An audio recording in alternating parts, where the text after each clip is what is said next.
Hello everyone, মই মধুমিতা আৰু মোৰ প্ৰথম আৰু প্ৰধান কামটোৱে হ'ল মোৰ ষ্টুডেণ্টসকলক পঢ়োৱা। ৰাতিপুৱা উঠিয়েই টিউশ্যন ৰুমটো খুলি ঠিক ঠাক কৰি ল'লোঁ। কাৰণ ৰাতিপুৱা 5টাৰ পৰাই মোৰ টিউশ্যনবোৰ ষ্টাৰ্ট হয়। ৰাতিপুৱা 5টাৰ পৰা 6টালৈকে থাকে ক্লাছ 10ৰ বেটছটো আৰু 6টাৰ পৰা 7টালৈ থাকে ক্লাছ 9ৰ বেটছটো। কাৰণ ইহঁতৰ যিহেতু স্কুল থাকে সেয়ে 7:10-15ৰ ভিতৰতে ছুটি দিব লাগে।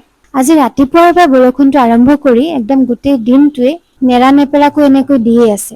15 আগষ্টৰ দিনাখন যে আৰ্ট কৰি আনিছিলে ল'ৰা-ছোৱালীবোৰে সিহঁতৰ কাৰণে কেইটামান গিফ্ট আনি থৈছোঁ। ফাৰ্ষ্ট, ছেকেণ্ড এণ্ড থাৰ্ডৰ লগতে চবকে এটা চকলেট আৰু কাঠ পেঞ্চিল এডালকৈ দিলোঁ। যোৱাকালি আবেলি 4টাৰ পৰা থকা বেটছটোক গ্ৰামাৰ পাৰ্টৰ প্ৰিফিক্স এণ্ড ছাফিক্সৰ বিষয়ে অলপ বুজাই আছিলোঁ। মই দুটামান এক্সাম্পল কৰি দিছিলোঁ আৰু তিনিটাকৈ প্ৰিফিক্স এণ্ড ছাফিক্স দি দিছিলোঁ যাতে ইহঁতি প্ৰত্যেকেই এটা ৱৰ্ডৰ 3টাকৈ ৱৰ্ড লিখি আনে আৰু লগতে মুখস্থ কৰি আনে।